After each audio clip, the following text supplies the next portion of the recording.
Hello and welcome to today's GovMates Institute. This is the Back to School, teaming with academic institutions and research organizations for STTRs. For those of you who have joined us for an institute before, either in person or virtually, welcome back.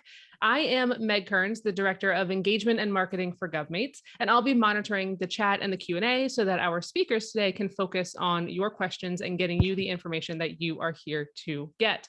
So to get us comfortable and set up for today's discussion, I'd like to provide a few participation reminders to ensure your best experience. The first one would be to remove distractions. So we're going to keep this to about an hour. So silence your cell phone, close down those 8 tabs that you have open on your device. And if you can, try to stay out of your email. We know it's hard. We also encourage you to be active in the chat. You should see a Q&A button along the bottom of your screen, as well as a chat box in the bottom right of your screen. If you will give the chat box a test run, we'd appreciate it. So first, in that drop down above the box, choose all panelists and attendees. Otherwise, only I'm going to be able to see your comments. You can use it to let us know where you're joining us from today. And bonus points, as always, if you're on vacation somewhere wonderful. You can also take this time to share your digital business card in the chat box, your name, your email, company name, should people in the audience want to connect with you post-event as well. Finally, there will be a replay. So we'll send it over to the email address that you used to register once it processes post-event. And there's always going to be an opportunity for questions. So as you have them, use the Q&A, use the chat box, whatever you're most comfortable with, and we will make sure to get those to our panelists as the event continues. This is where I have the pleasure of introducing our moderator for today's discussion. Katie Billick is the co-founder of GovMates, and she will be taking the reins to introduce and guide our panelists through the conversation and your questions. So thank you, Katie, for bringing us all together today, and I will throw it over to you. Thank you so much, Meg. Well, good afternoon, everyone. My name is Katie Billick. I'm co-founder and partner of GovMates. Welcome to the GovMates Institute, a virtual one. We are back to school. So today we're talking about teaming and partnering with academic institutions and research organizations in pursuit of STTRs. So getting back to school is all about learning new things and finding new ways of doing things. And for a lot of you, that's finding new contracts and new vehicles to pursue. So here at GovMates, we really want to help you grow. And we know that a lot of you who are attending here today are very much interested in STTRs, but maybe don't necessarily know how to navigate the landscape. So today we are taking a practitioner's perspective. So we've got a panel here of folks who've actually won STTRs, and they're here to provide their insights and advice. One side note here, I know we're talking about STTRs, but SBIRs are also on the table to discuss if it's of interest. Some of our panelists do have expertise there as well. As Meg mentioned, any questions, feel free to lob those into the chat box. We want to make this as interactive and as engaging as possible. So please send us your questions and we'll try to make sure they all get addressed by the end of the hour. So before I dive into the actual meat of the event, let me go ahead and tee up introductions to all of our panelists. So how we like to do it here at GovMates is we're quick hitting here. So I'm going to turn to our first panelist, Sydney Chakran. He is from Southwest Research Institute. So Sydney, tell me, who are you and what makes you an expert in your field? Hello, yes, my name is Sydney Chakran. From Southwest Research Institute, which is a large organization, large nonprofit with 3,000 people. In particular, for me, I'm the head of a small group of 11 people in this organization, where what we're doing is testing materials in very different conditions, very unusual conditions, like high temperature, high rates, high pressures, which is our interest. But the institute really does everything from deep sea to deep space, as we say. And why I'm an expert in this? I guess I've been doing this for 25 years. I have like 50 papers published in peer-reviewed journals. So I've been very active in this field for a very long time. Thank you, Sydney. You're incredibly accomplished, and I have nowhere close to 50 papers ever being written. So thanks for joining us. Next, from our small business and non-traditional defense contractor participant, we have 2 folks from Protection Engineering Consultants out of Texas. So first, let's start with Matt Barsotti. Matt, tell us, who are you and why are you an expert in your field? Yes, thank you. I work for Protection Engineering Consultants. I'm based out of Austin. We have another office in San Antonio, which happens to be very close to Southwest Research Institute. I've been working in applied research for about 20 years. I've been at PEC for about 14 of those. My general areas are blast and impact, computational modeling, lab and field testing, and these days more data science. We're working in machine learning and signals analytics and evolutionary algorithms.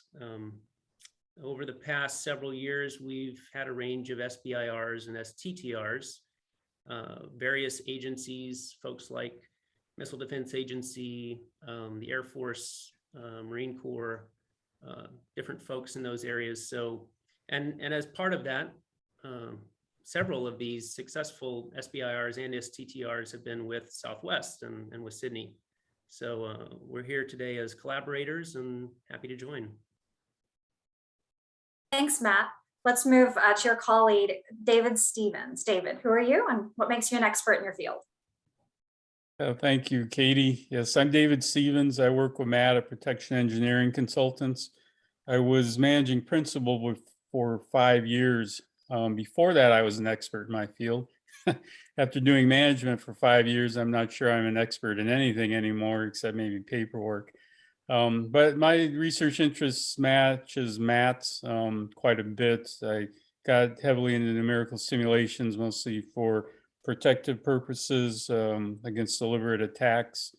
As Matt mentioned, we've had a number of SBIRs and STTRs, and so I've seen STTRs both from being a performer as well as being in charge of the contracts and understanding some of the issues that go along with STTR, which are a little bit different than SBIRs, not much, but a little bit different. So my expertise nowadays, as I said, is mostly understanding contractual paperwork and programmatic issues and resolving problems that occur with projects.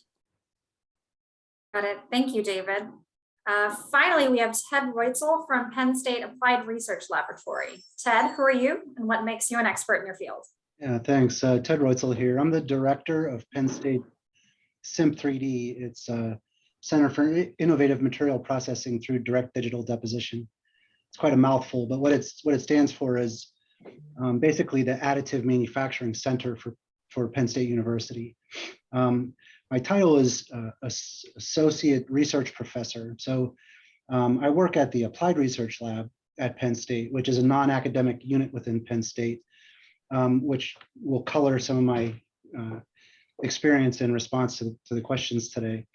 I've been I worked at Lockheed early in my career, and then GE for a bit, and then moved up here to Penn State Applied Research Lab about just over 20 years ago. I've been involved in arc welding and laser metal processing and additive manufacturing pretty much throughout that 25 plus years. So thank you.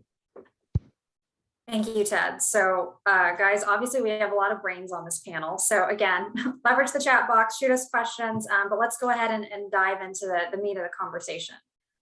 So first, I think I want to start with Matt and David at PEC. So you're our small business panelist here. Tell us, clearly you've had a lot of experience with STTRs as well as SBIRs. You have quite a few vehicles to choose from. Why did you decide to pursue STTRs in the first place? I guess I can start on that, David. So SBIRs and STTRs together, there's often not a great deal of difference in the type of topic descriptions that you'll see for those two different kinds of contracts, but the work is interesting. You know, it's very challenging if you enjoy, you know, hard problems and sometimes aggressive timelines in trying to make a leap from an idea to something that's at the proof of concept stage. They're a really nice kind of project to work on. They offer a nice, I guess, pool of funding that is available to small businesses. And in the case of STTRs, you know, the Small Business Act is essentially a gateway so that some of that funding can be shared with a research institute, such as in our case, Southwest. And otherwise that funding wouldn't be accessible to them. But the STTR requires some collaboration between the small business and a university or some not-for-profit kind of research group. So it's, I would say that the projects in general are fun. They're challenging, and if you have a good partner, you can really accomplish quite a bit during those. And so I would say those are some of the main reasons to pay attention to them. But I don't know, David, do you have anything to add to that? No, well, a little bit to add. So the attraction for STTRs is that you're more directly oriented towards established technology, taking it a bit further and then transferring it over. Those are fast paced and they tend to be more, well, all government projects are supposed to have firm deliverables, but this tends to be more practical than a lot of projects I've worked on.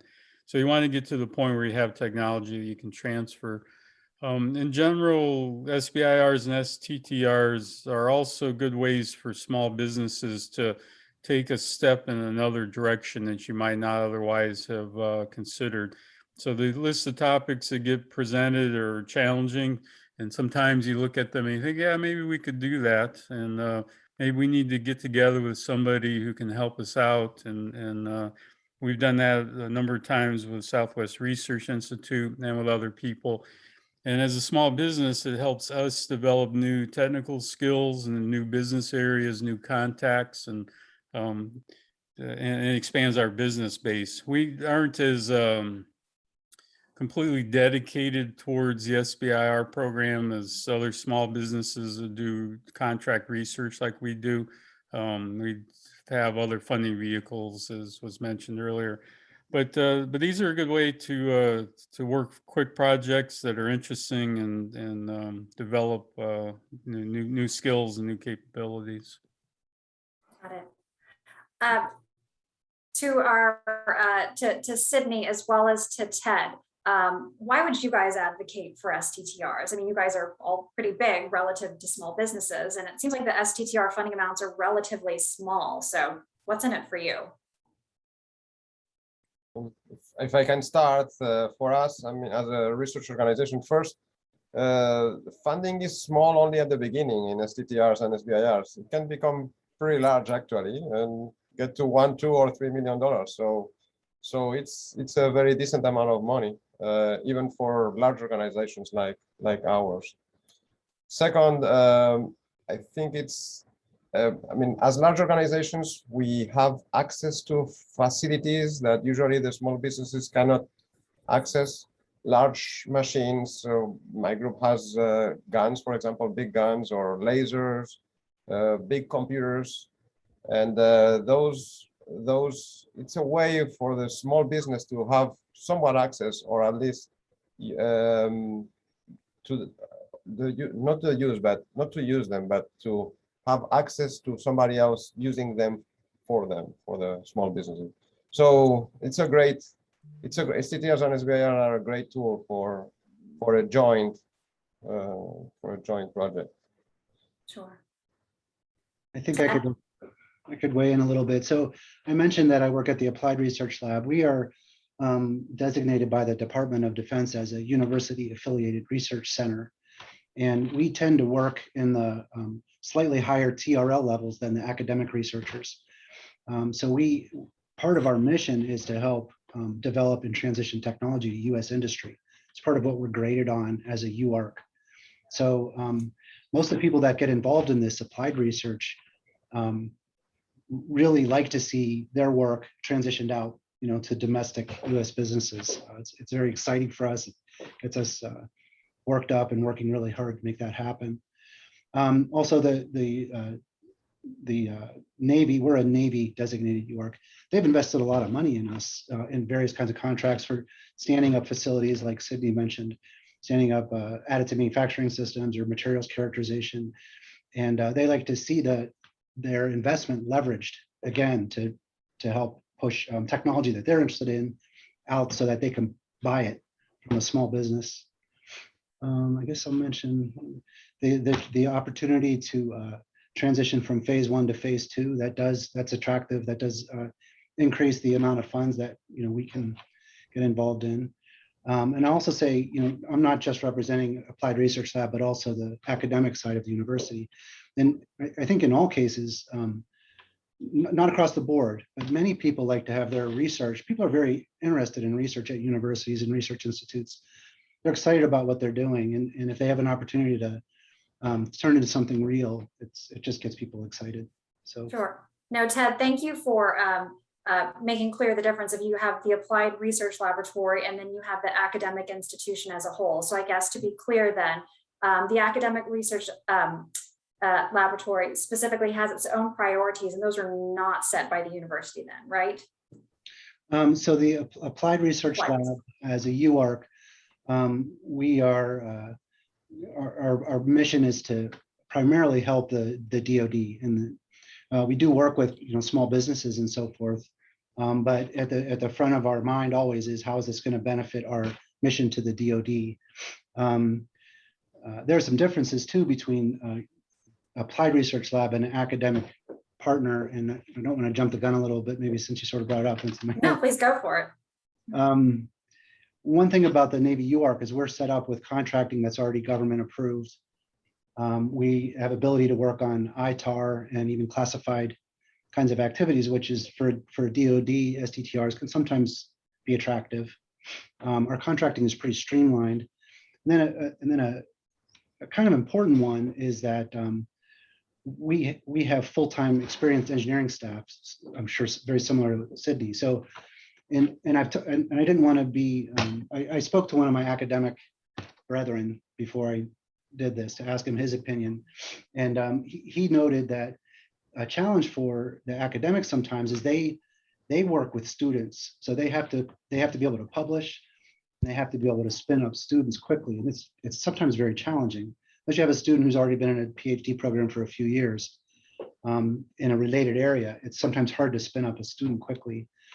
And additionally, he noted to me that their contracts at Applied Research Lab were on soft funds, and so we have to bring in every dollar. So we're hungry to work with people.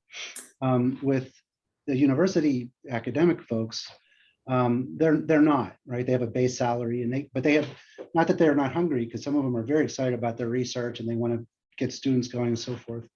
But it's a little bit different perspective in some cases, I would say. And their contracting is not spun up quite the same way to turn small awards around. The bigger ones will attract their attention, but the smaller ones don't always get priority.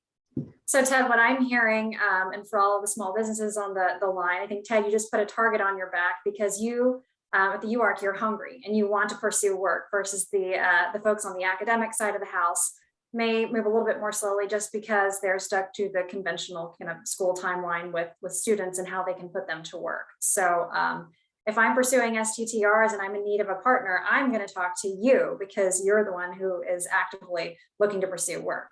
Yeah, and I don't mean to. There are university professors that'll bend over backwards if that's their interest and their motivation. And certainly, Applied Research Lab isn't the only organization. Southwest Research Institute's another one that I don't know all the details, but they also have full-time engineering staff and faculty. Yes, there is a little bit of a difference, but I'm sure you could find university professors on the academic side who are great to work with too. And I don't mean to say anything different than that, but sure. It's a little bit no faculty here, by the way. It's we are all researchers. I mean, I am an adjunct professor at the local university, but it's separate, completely separate, and on my own time. Right. So we are hungry like you. It's yes, every dollar we pay our employees comes from contract research, so nothing directly from government. We are a little broader than, I believe, than you in the sense that our mission is not to the DoD, it's mission to everybody, government and industry. Everybody is in our mission as far as research. Yeah. Got it. So for Ted and Sydney, whenever you decide to pursue an STTR, what's really the trigger for you? Ted, I guess it has to align and to support your customer's mission. Tell us, like, what goes into your decision-making process to actually pursue an STTR? It has to be aligned to our mission, and every university affiliated research center has a designated swim lanes that they operate in. And materials and manufacturing is one that happens to be at my organization. So if it's related to materials and manufacturing, and specifically, in my case, additive manufacturing or laser processing, then there's a chance we're going to take a close look at it. I think you have a question later. Well, yeah, I mean, that's really it. If we're going to take a close look at it, and if the small business is also really interested and motivated, that absolutely helps. If there's good chemistry and a common purpose, a common objective, then more likely than not, we're going to go after it. Sure. Sydney, and I guess the guys from PEC, what kind of is the trigger for you guys to decide to pursue an STTR? I guess kind of what is the initial bid, no bid decision for you guys? Well, for me, I mean, of course, it has to go with the mission of our institute, which is benefit government and industry, very generic. So almost any call will comply with that. But in particular for me and my group, well, it has to be an interesting research to do in our field, and most importantly, we have to trust our partners, like we trust PEC. We like working with them, so that's very important. Both sides of it, nice research and a partner you trust. Got it. So I want to touch on teaming in just a second, but I do want to hear from Matt and David specifically, as you guys are perusing the various STTR opportunities. What is the decision-making factor for you in pursuing an opportunity to bid or no bid? Because I think a lot of the people on this call are kind of in the mindset of like, okay, if I'm going to sink resources into something, there's an opportunity cost, right? So how do I know that this is legitimately worth pursuing? David, you want to go first? Yeah, I was going to say, well, that's a good question, Katie, and we still haven't figured that out completely. But we do like to go after topics that are within our technical purview and sometimes step out. The money isn't large, we're a small business, but we like to go after big contracts. It isn't a great amount of money, but it is a decent amount. And as Ted mentioned, or Sydney, when you go to phase 2, then you start talking real money, and that's the purpose for this. So we look for topics that we're interested in. If we can handle them ourselves internally, we'll go after them. If it's an SBIR, if it's an STTR and we need a team member, then we'll go talk to somebody who's an academic institution or a research institution like Southwest or one of the FFRDCs. But we don't often do a cost benefit or risk analysis. We just take a stab at, do we feel comfortable we could successfully complete this project? Do we have novel ideas we can try out? Do we have enough experience, and can we write a sufficiently strong proposal to win it? And if the answers are yes, then we'll go ahead and pursue it. So the elephant in the room here, as you're pursuing an opportunity, who approaches who first? Is it the small business, non-traditional that is approaching, say, the academic institution or research organization? Is it vice versa? How does this dance quite work? In our experience, I think we usually approach the research institution, partly because, well, in our organization, somebody has to go through all of the BAA topics and do the initial vetting, and David has a sort of unnatural level of interest in that sort of thing. So he skims them all, he reads them all, and he does the first vetting. And so because we're always scanning that horizon, we're usually the ones who are contacting teaming partners, at least most of the time, not all the time. But and one thing to tack on to something that both Ted and Sydney spoke to before, we've teamed with universities and we've teamed with non-university research partners. And one thing about the SBIR and STTR world that matters is tempo. A lot of times these projects, especially those initial phase ones, are pretty up tempo. And sometimes you have an academic partner who can keep that tempo, but other times the academic calendar can, they may not be able to make a strong thrust in the time frame that's necessary. And sometimes getting that phase two is kind of contingent on having succeeded in phase one. So that matters, but yeah, I would say, I don't know, David, do you have anything to add? Yeah, I would like to, this is a little bit off topic of what Katie asked. We'll get back to what Ted and Sydney said.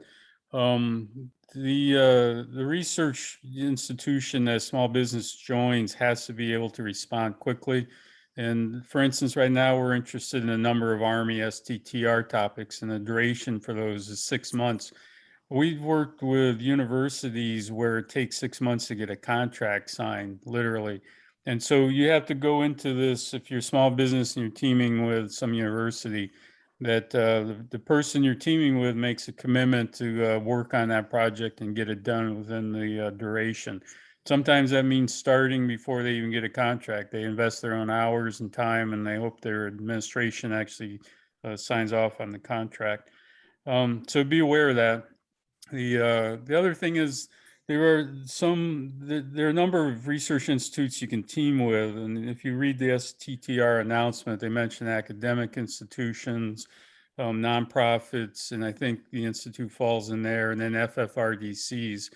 But if you go to a list of FFRDCs, you won't find TED's organization. And there are a lot of people like TED's organization, ARL, that are affiliated with universities and but are separate, and they qualify, but they have their own contracts office too. And so they can quickly expedite contracts, and they have full-time researchers that are ready to jump on things.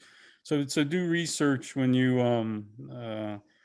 look for a teaming member for a research institution.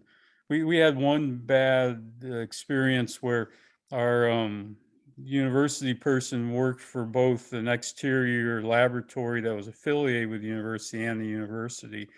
The external laboratory didn't handle the contract. The university insisted on handling it. And it took 3 months just to get signed the intellectual property agreement on that. And, it had to be done. So our university professor was working his own time on it. So I see we have a few questions in the Q&A box. I want to get to those in just a moment here. While we have Matt and David talking about teaming with research institutions and academics, so how do you go about doing that though? Because anecdotally, a lot of our members have told us that if they've teamed with someone, it's really just because maybe they got their PhD or master's at a certain academic institution. So therefore they just reached out to those people and talked to them. But it doesn't seem like there's any database or place you can go to find these teaming partners, or is there? How do you go about finding the right partners in that space? Well, I don't know. We've, at least with the Institute, we've all known each other for a long time. So we hadn't found them in relation to one of these. They were a kind of known contact, but sometimes you can find folks through publications. Some of the known academic literature will connect you to people, and those connect to people, and so on. So how you find them is an interesting question, but something else that was a little bit, I'm not sure it was part of the question you asked, but it edged on it. Sometimes you're connecting with people because of their expertise, and other times the institution has particular kinds of, say, testing facilities or equipment. And so sometimes it's the institution that has certain capabilities, and other times it's the head knowledge, the expertise area of some of those folks. And so those are kind of two different motivations for why you'd choose one particular group to team with. Got it. I'm going to switch to the Q&A box here really quickly. We've got one question. When you're approached by a firm with interest in an STTR topic, what would you ideally like them to share with you initially? So I assume this is coming from a small business or a non-traditional who is approaching, say, Ted or Sydney. What would you guys want to see from that STTR, from that small business who's bringing an opportunity to you? Sydney, would you like to go first? Yeah, sure. So what I guess what we expect from them is, and at least have, since they are going really to run the project, it will be good to have an idea of what's their plan, what do they want to do, and of course, what did they want us to do, if possible. And I know behind the STTRs and SBIRs, there is also the idea of transferring technology from these big research institutions to small businesses, which we are ready to do, but hopefully it's not everything we do. We would like to create together new research and do very interesting research together with them. So hopefully they can bring ideas and bring a plan where we can adapt and help them. I had the same feeling, is that it's, if you can come with a concept where your organization already has some strength or some related expertise, come with a concept and have a sense of how you know, ARL, SWRI can contribute. That's really great. I mean, if you come with a good idea, that's great. But I'd add to that, maybe also be flexible, because you know, people like Sydney or some of my colleagues here, they have different knowledge and different perspectives that might be able to steer the concept in a way that might be better. So I would say, you know, come with an open mind. Yeah, that's really it. Yeah, come Got with it. So small businesses on the call here, come with a plan, have a plan. So don't just come empty-handed, but have something at least sketched out and be prepared to have a conversation about it.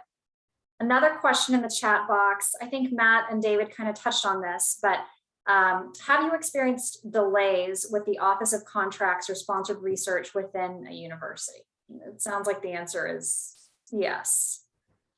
Yes, yeah, we definitely had issues with that, and it's just the nature of the way academics work.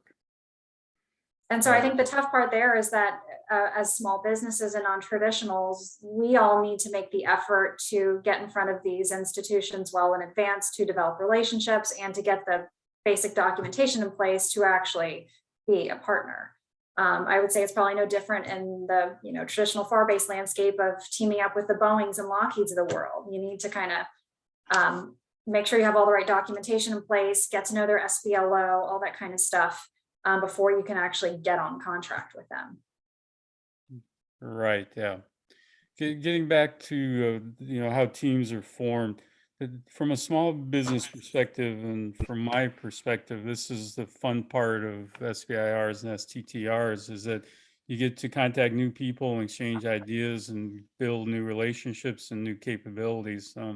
It's actually pretty exciting because you get a chance to learn from established people and hopefully contribute as well.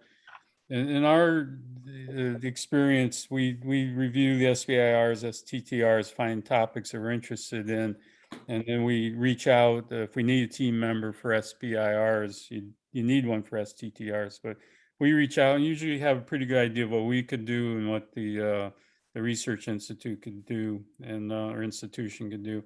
But it's surprising how people respond positively when you show up with an offer to help them get money and you have ideas for doing it. So those are usually fun collaborations, initial conversations, until then you work through the details and decide if it's going to be successful or not. But that's a fun part of the job. Yeah, and following up on what Dave just said, we have just a practical example. And this relates to a question, Katie, that you asked a second ago, which is, how do you find these people? How do you find a group if you don't know groups? There were, you see new topics come out, new areas, and sometimes we'll see what we describe as a reach area. It's close to something we do, but it's going to be a little bit of a reach for us to get into it, and we'll identify and say, well, we have a known gap right here. We really can't tackle this without having a gap filled in this area, and there was a particular subtype of machine learning that we needed some more expertise in than we presently had. So I reached out to Sydney. Sydney's group does shock physics, not machine learning, but I asked him, do you have anybody at the Institute who works in this area? And sure enough, he connected me, and now we're actively seeking multiple different collaborations between that other group and our company on some other topics.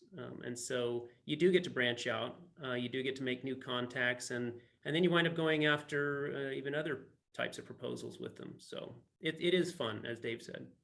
Well, and frankly, for you guys as a small business, that's the most efficient approach in partnering with the Institute, in that you don't have to recreate any new documentation with another organization, right? Because at a very high level, you at least have the institutional relationship with Southwest. Is that right? Or do you have new documentation if you're moving to another group to team with? No, the SBIR STTR proposal submission process is pretty streamlined from our end. You know, the most paperwork we'd ever have to establish with a new research institution is an NDA if we think we have really nice stuff to share. But otherwise, you just pick up the phone and call somebody and you talk to them, and that's all it takes to establish a relationship.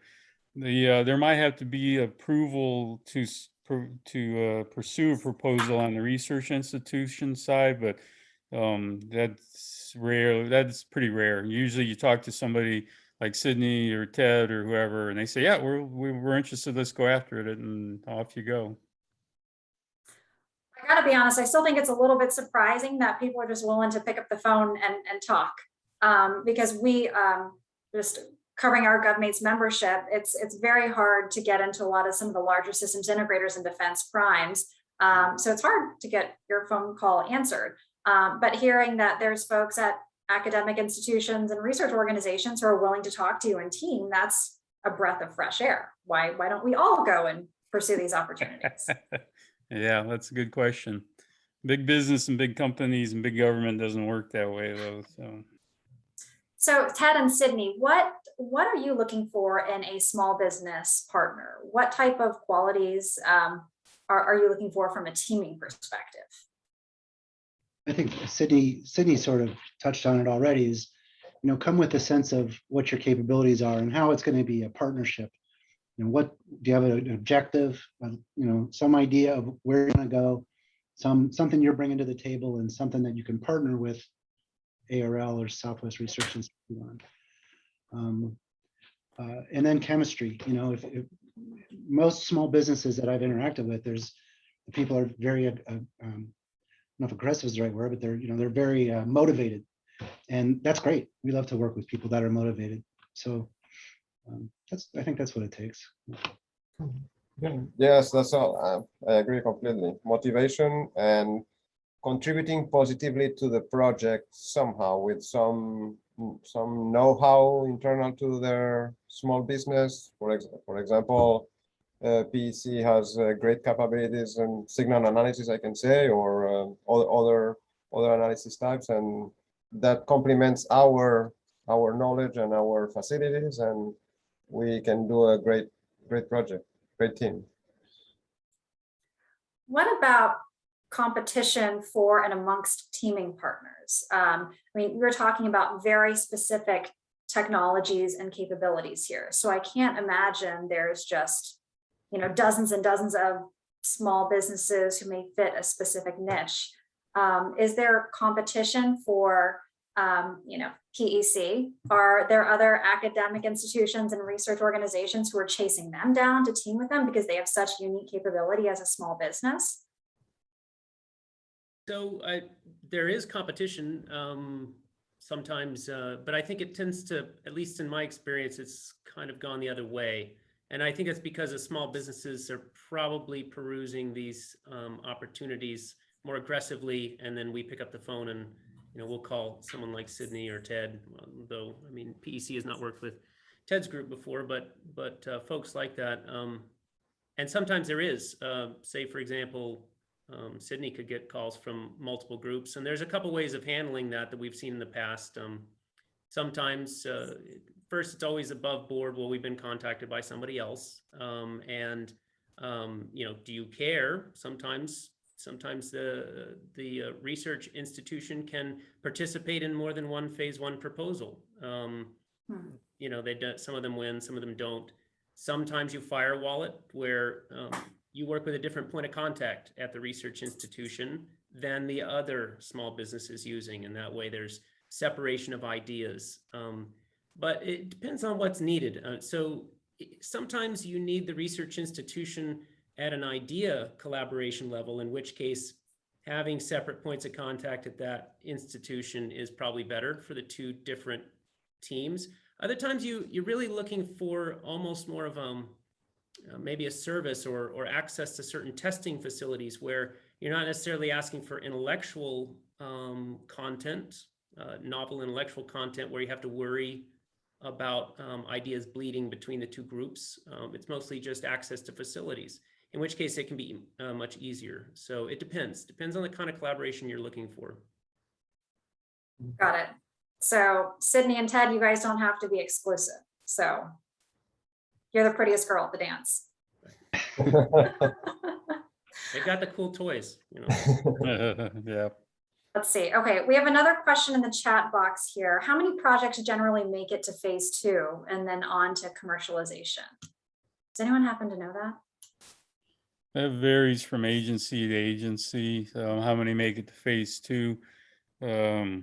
Yeah, it just varies. There's no way to answer that one. Commercial, I would say, I had to guess maybe 20% to 40% make it to phase 2. Commercialization, that's a rare success story. You know, a lot of these projects don't get to commercialization, but every once in a while you do. And then the US is a better place, and because we have new technology that's commercialized and the small business benefits and et cetera. But sorry for rambling. There's no real numbers I could put on that. One thing that plays into it is some agencies have more than one phase 1 award, and other agencies have fewer, you know, and so if an agency is decided they're going to have 3 phase 1 awards, they may have already decided that heading into phase 2, they're going to down select to 1. And so right there, you've got a 2 out of 3 kill ratio. But it also, from a contractor standpoint, I mean, since we don't know all that information, we don't know what their strategies are, and we don't know what their need set is, we can dramatically increase the probability of a phase 2 by performing very well during phase 1. So we try to always perform well during phase 1, and that definitely drives decisions on who to team with because of the tempo and because we have certain marks we want to hit. We want to get it over a certain threshold during the first phase. So we can hopefully get our odds to, you know, at least say 50%, you know, of getting to phase 2 if we do quite well. And for the additional phases, are you required to team with the same partner? Dave, is that strictly true? I don't know. We've never faced that question before. You can add partners, and we've never subtracted. You know, whoever in phase 1 we teamed with, if they got us to phase 2, then there's no reason we would drop them. So, but I don't know if that's contractually required or not. Ted and Sydney, what have you guys seen in practice? Are you with the same partners throughout the phases? I think typically, and yeah, if we weren't moved to phase 2, that would leave a little bit of a sour taste in our mouth. Okay, no, that is fair. Yeah, same here. Although I do think there is no contractual requirement to stay with the same team, but usually that's the way it is. You trust the team and you stay with them as long as possible. So. Well, I do want to acknowledge, obviously, the team from PEC and Sydney, you guys have worked together a lot. So we'd love to hear an example of an actual success story on a project that you executed together.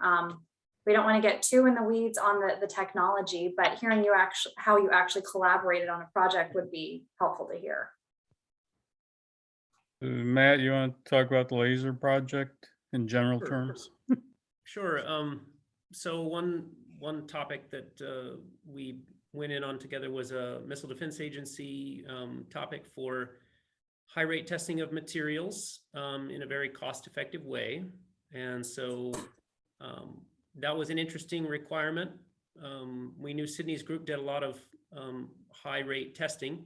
So we picked up the phone and said, what do you think? You know, and we put our heads together, and Sydney actually had a few novel ideas there on some testing he wanted to try. So it looked like there was a good collaboration.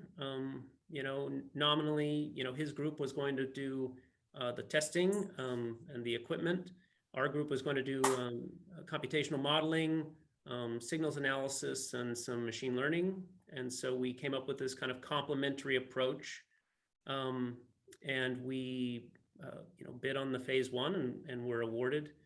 And the phase one effort was a very aggressive timeline in which, because phase one funding is limited, the new test apparatus was assembled out of basically parts that Sydney's group had already in hand. That was quite an effort. Get it all put together, get it running. Test approach looked pretty good. We wound up with some, data analysis problems, and PEC stepped up, and we were able to solve those in a way that we basically were able to prove the concept was viable and worked, and that we could do it by the end of that first phase. But it was a push. It was up tempo, and it was, I would call the timeline aggressive. So that turned into a phase two, and now it's turned into a phase two enhancement, where we're now doing more testing with a whole another generation of this test apparatus. So I really do think of that project as a good collaborative success story, in the sense that both groups have really done their parts well. We all had to work, with a very strong focus. It wasn't easy for either the research institution or us as a small business. It was a challenge, but it was a good kind of challenge. And encouraged by that, we've gone on to bid successfully this pairing of us on some other SBIR efforts since that time. So, but that project remains ongoing. We're still in the phase two enhancement for that one. So, and Sydney, nice. you want to give your side of it? No, I think you gave a great a great report on that. So I don't have really much to add. We are providing complementary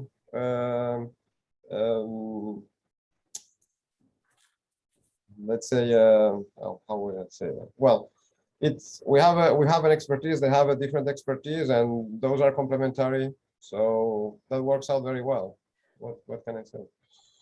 What I'm hearing, and what is very nice to hear, is that it sounds like it was a very amicable approach to workshare, given you have complementary capabilities. Is there ever a scenario where there's disputes over workshare, and who determines who gets what? Don't want to air anyone's dirty laundry, but just asking.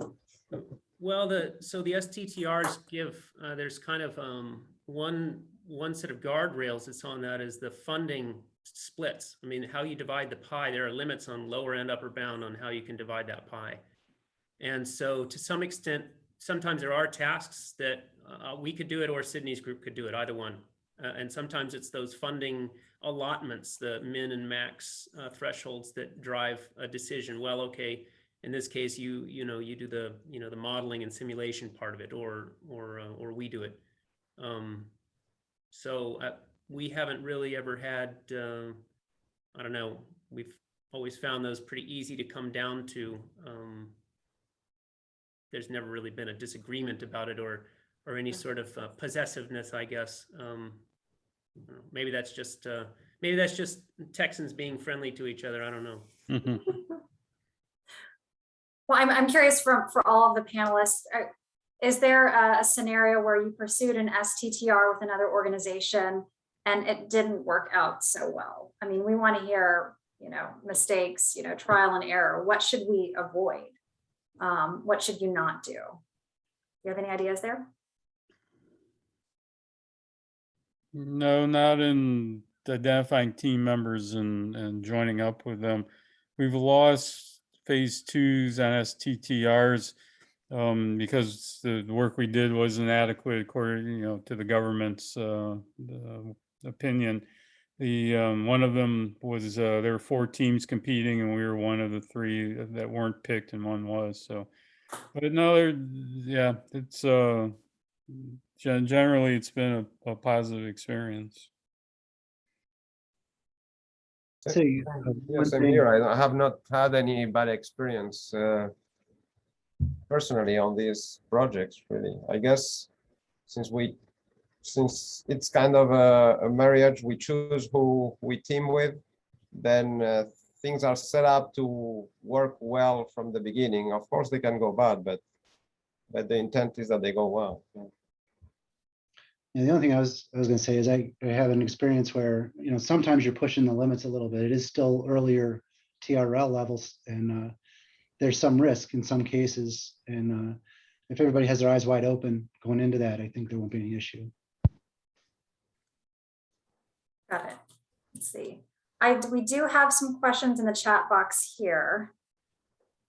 Let's see, Meg, what question should we cover here? We have one of the attendees. We've won several SBIRs, but STTRs seem to be challenging, especially from the research institution side of things.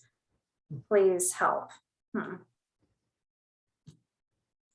Trying to figure exactly what it sounds like. This person has been successful with SBIRs, but has hit a roadblock with STTRs from a teaming perspective with a specific research institution. It sounds like it's the paperwork issue, potentially what David and Matt had alluded to. Yeah, I wonder what their hangup was with the research institution. Usually we're pretty agile with our paperwork at Southwest Research Institute. I don't know what's the hangup there for this particular person. All right, we'll let that person send us another note in the chat box to clarify.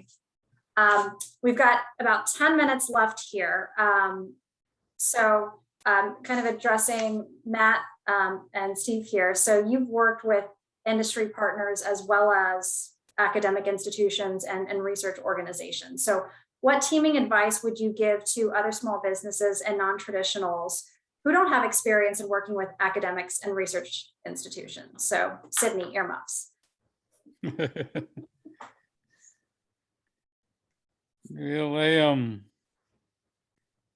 Yeah, I'm not really sure there's much to say that we haven't already said. You just need to find a team member who's got skills that are different than yours, but are needed and are willing to work with a small business. The contracts aren't that large initially, 100 or 150K. But other than having a decent idea and doing some homework to figure out who would complement your team, there's not really much advice I could give to you. One piece of advice is what we talked about earlier, is I'd make sure when you talk to a research institution, they understand the schedule and the pace that's required to meet it, and make sure they commit to it, irrespective of what their contracts office ultimately ends up doing if you win the proposal. That's the only eyes wide open advice I would give to somebody getting into these.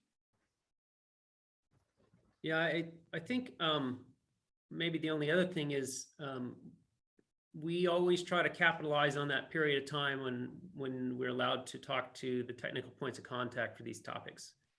And so you can learn quite a bit from talking to them. You get a sense of priorities and emphasis. And sometimes it might be worth asking why the topic was chosen to be an STTR instead of an SBIR. Just recently, I was on a call with a technical point of contact, and they said they very deliberately chose STTR as a vehicle for a topic because they felt that there was a need for a degree of theoretical grounding in the work that came out of it that really required folks from a university or research institute kind of standpoint, that they could come in and help with the theoretical side of it, that was important to them. It wasn't enough just to get an answer or something, a gizmo that worked. They actually wanted a theoretical component too. And so sometimes you find out things like that might drive who you choose. And other times it may just be a matter of, as we've said before, tempo. Who can work with the tempo of the project and maybe shares common values. It's got to get put across some particular finish line if you're going to go to phase 2, and so that really makes a difference. Definitely. We do have another question here, if you don't mind me popping in, Katie. So somebody did ask, for the panel, would you say the P-win for STTRs is generally higher than for SBIRs? I don't think we have enough of a database to actually say. I don't- That's an interesting question. And then if you go to DoD SBIR/STTR site, they do have information on awards. Maybe they have something that gives a breakdown on probability of win, but I haven't seen it there. Still in that wait and see phase, it seems. We do have another question that popped in as well that says, have any of you had issues getting the organizations to agree to an intellectual property agreement? Especially if you're going with that new gizmo sort of thing. Yep, thanks. That's a good question. And we touched on that a little bit earlier. Yes, it can be challenging. STTRs require that you have an intellectual property agreement, certainly for phase 2, and depending on the research institution you're talking to, it might be for phase 1 also. Typically for phase 1, we just do a gentleman's handshake and say, well, if we get to phase 2, we'll figure out the intellectual property then. But it can take a while to go through that. The university can balk at that. They don't like negotiating for how much of a royalty they're going to get, or the small company is going to get. Big companies that include big organizations like Southwest Research Institute, they have certain ideas on that also. And so it can take a month or two to get everybody to agree on that, but ultimately you do. Yeah, that's a good point. That reminded me one occasion where things did not go well, actually. And it was exactly on IP, on an IP problem. The small business wanted us to release the IP on some software that we had developed, and we were not ready for that. And I guess at the end we didn't reach an agreement. So IP can be an issue. Yes. For David and Matt, circling back on a question from an attendee who had issues pursuing STTRs, but had previously had success with SBIRs. Maybe any tips on what to do differently in applying for an STTR versus an SBIR? Is there anything that is operationally different for you? No, they're pretty seamless. In fact, we won an STTR, and for probably 4 months after that, we kept calling it an SBIR because it was erroneously, just because it was so much similar. And then we realized, oops, this is an STTR. So no, it's pretty, with the exception of the intellectual property agreement and the percentages that each firm has to work. Yeah, there aren't any real hurdles for that. That may be because oftentimes when we're doing SBIRs, we're also collaborating. We don't tend to bid on these as a lone gunman, so to speak, or a lone player, an army of one. We tend to collaborate on the SBIRs with other groups, and you must collaborate on an STTR. So because we're always collaborating one way or the other, it's just which organizations are involved sometimes. So.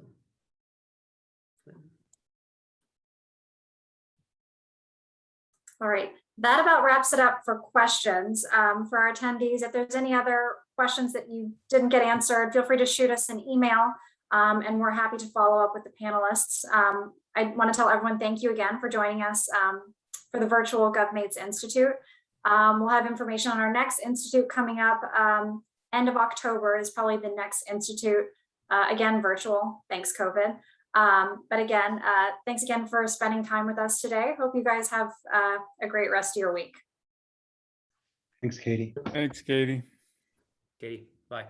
Bye. Bye.